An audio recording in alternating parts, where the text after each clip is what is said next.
Hi everybody, it's Stefan Molyneux from Freedomain Radio. I hope you're doing well. So this is a general overview of one of the challenges of modern economic thought, which is the idea that socialism works really, really well, say, in the Scandinavian countries. You'll hear this quite a bit when you talk about the value of a free market and voluntarism and all that kind of good stuff. So let's look at some of the perspectives in history about this free market slash socialist miracle known as the Scandinavian group of countries. So, of course, libertarian free markets, we condemn socialism as immoral and inefficient in that it relies on the initiation of force in the form of taxation and the debt slavery of national debts and fiat currency control and so on. And then we say, we hear back, what about the success of high-tax, big welfare social democratic states like those in Scandinavia? Aha! Bullseye to your bad argument. But let's look at the facts. So, in reality, the wealth of these countries is highly correlated with their economic freedom, and not the growth and implementation of socialist policies, which actually represent a significant undertow on their wealth generation. And these supposedly socialist states are some of the most economically free states in the world, and we'll look at that. And the Scandinavian stereotype that they enjoy the highest standards of living in the world is actually quite false, and it's just not true at all. So let's look at public spending and wealth growth. This is OECD countries from 1960 to 1996. Size of government as a percentage of GDP is very, very important. And on the left hand, you can see the yearly growth rate. So where governments are less than 25% of gross domestic product, you see a growth rate of 6.6%, 25 to 29%, 4.7%, 30 to 39% of the economy swallowed up by the government, 3.8%, 2.8 to 1.6. This is a very, very clear correlation. And now, you can't do much of anything without growth in your economy in terms of wealth generation or paying for social programs or anything like that. So the smaller the size of the government, the greater the wealth growth in the country. This is one of the reasons why free market economists, free market thinkers like myself say that it's really important to have a smaller / none of the government size.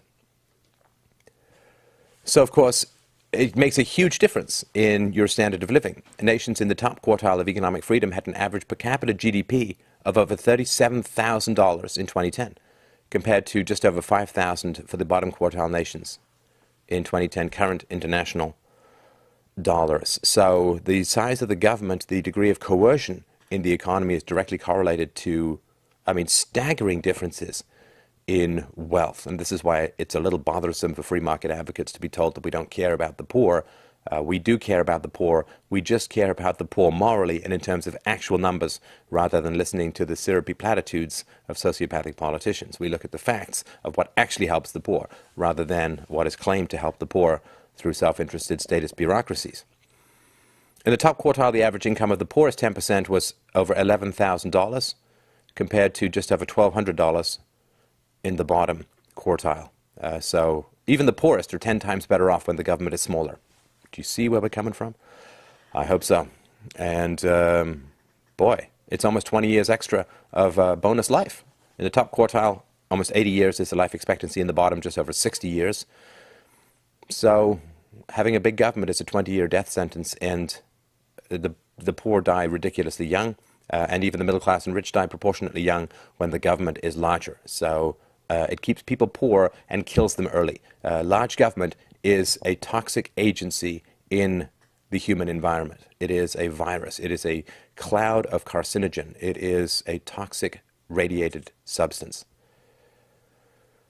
Wealth is correlated with smaller government because smaller government is correlated with more freedom, right? So when an economic transaction is not coerced, it is by definition win-win, right? If you go buy an iPad for $500, then clearly Apple wants your $500 more than they want the iPad, and you want the iPad more than you want $500. It's completely win-win. The moment you introduce coercion into the interaction, then it is win-lose, and it is a net reduction in wealth and happiness and freedom and virtue.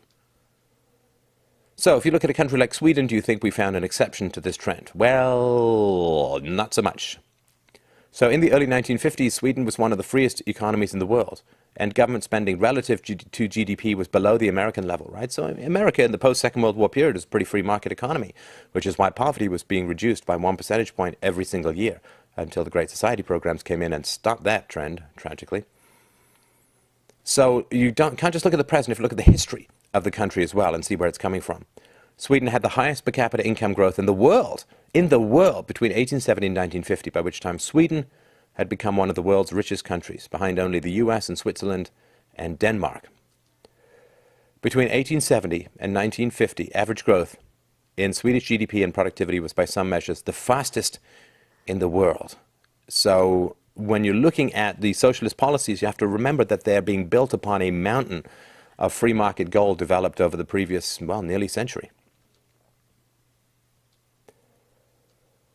So Nordic nations used to have competitive tax systems. So the star line here is the USA, which has remained somewhat lower from 1925 to the end of last century.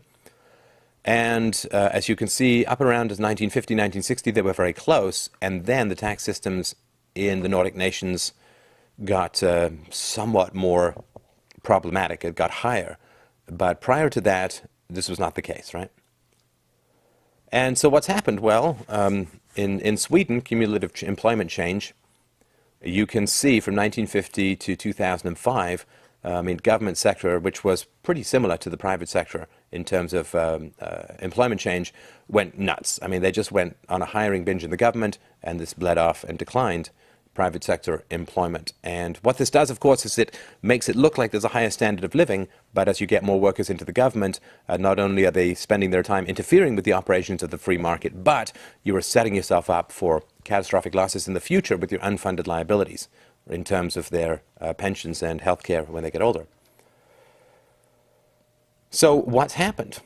Well, there's a declining GDP per person as a percentage of OECD average since 1950. So since 1950, Swedish GDP per person was 20 points above the OECD average, and now it's down below 90, 95, staggering along there. So as the government has grown, the GDP has shrunk, and that, of course, is pretty tragic.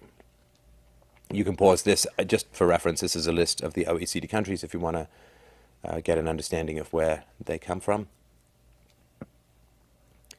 So let's look at the corporate tax rates. So if you look at Denmark, Finland, Iceland, Norway, Sweden, they all have significantly lower corporate tax rates than the United States. And so that's quite important because, as Mitt Romney tragically misinformed the public, he said corporations are people. They are, of course. There's no such thing as a corporation that you can tax. The tax has to come out of someone's pocket.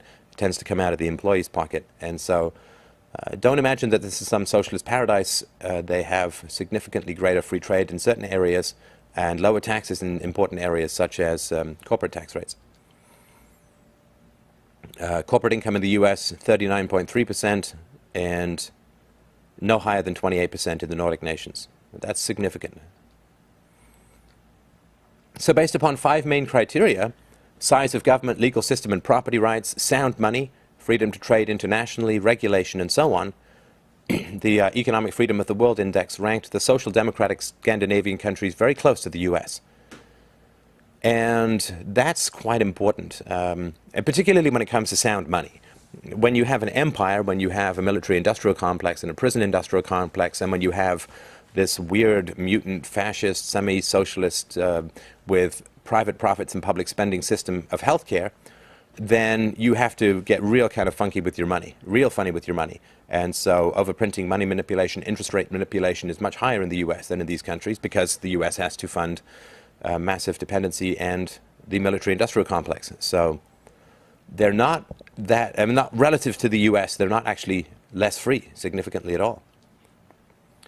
So again, you can pause this if you want, but you can look at the Economic Freedom of the World Index and see where these countries rank. See, Switzerland is ahead of Australia, Canada, and so on.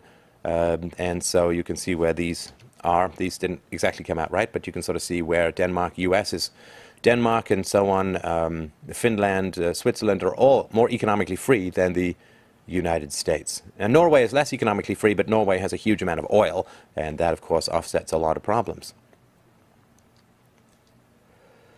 So the World Bank's Ease of Doing Business Index, which measures the amount of bureaucracy and regulation one has to put up with when starting and running a business in any given country. And the Scandinavian countries score in the top 10s and 20s, with Switzerland the highest at 28, just below Japan, higher than France, and high above Italy, Spain, and Greece. So they are very economically free relative to these other countries. And again, you can pause this. The links will be below. Sorry about the tiny font, but you can have a look at where these countries stand. But they stand quite well. Again, this is not a socialist model. So war, of course, is a form of socialism. It is welfare for the rich and evil. And Sweden, for instance, has taken the pacifist route relative. They've stayed out of wars. Sweden was able to stay out of World War I, World War II, and all other wars as well. It's the country with the longest consecutive period of peace, having fought no war since 1809. Does that allow you to accumulate some wealth? Well, of course. I mean, all of the wealth that was generated, almost down to the last pound, dollar, well, you name it, all of the wealth that was generated in the Industrial Revolution from 1815 to 1914 was destroyed in the First World War. 100 years of economic progress. So you stay out of wars and you stay out of debtor's prison. Sweden has enjoyed 5 more years of peace than Switzerland, which participated in the Napoleonic Wars in 1814. Switzerland is the second oldest neutral country in the world, has not fought a foreign war since its neutrality was established by the Treaty of Paris in 1815. So if you count war as being part of socialism, then you can really understand, of course, that these countries are less socialist in terms of empire than the US is. So 2011, US is almost 5% military expenditures percent of GDP, Norway 1.6, Sweden 1.3, Finland 1.5, Switzerland 0.9, Denmark 1.5. So this is huge amounts of reductions in spending. And that, again, if you understand the military-industrial complex as a form of government power, socialism, fascism, you name it, then these countries are, a quarter or a third less socialist than the US.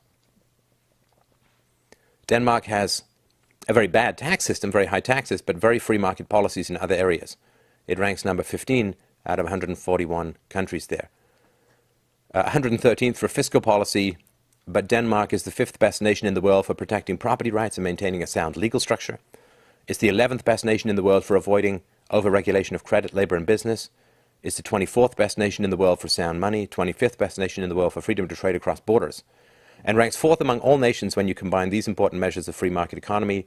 Is surpassed only by Hong Kong, Singapore, and New Zealand. So that's very, very important. If you think they're socialist, then you've got to figure out why they're 4th in economic freedom in significant measures. Let's look at the living standards. Everyone says, oh, these people got massively high standards of living. Again, sorry about these tiny text. You can pause it or look at the results below. But the United States has a much higher standard of living. This is from 2010.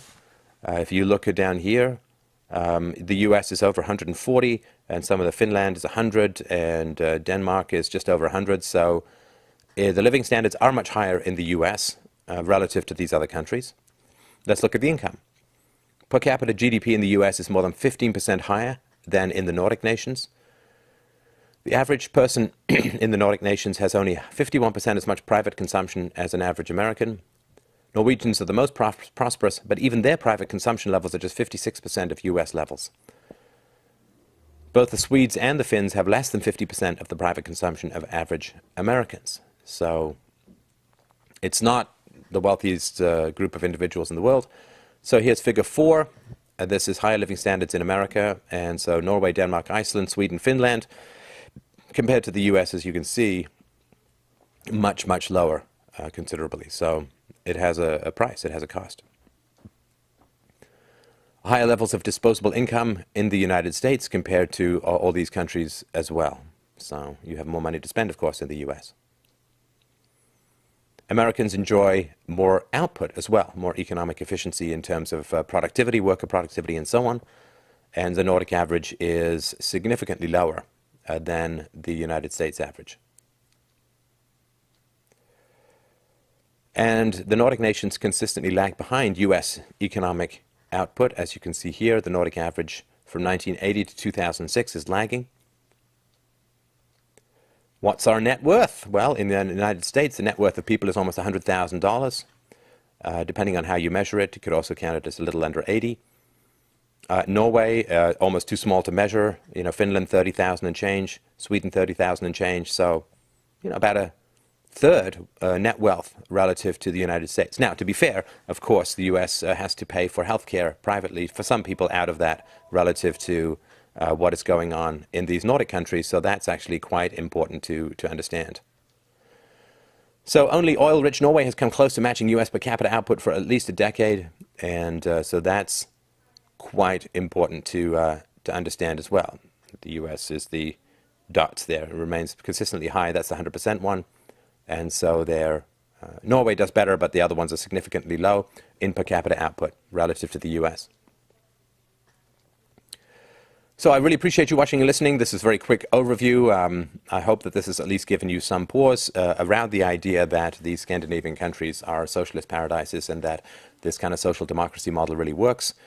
They have, up to around 40–50% of GDP is debt. This is a big problem. So, they're in debt. They are lagging economically, even with their economic freedoms. It's not a model that really works very well. Certainly won't work in a long time. And they still have the momentum of past economic productivity when their economies were much more free. So check us out if you like at freedomainradio.com. We've got over 50 million downloads. I hope you will support the show if you like it.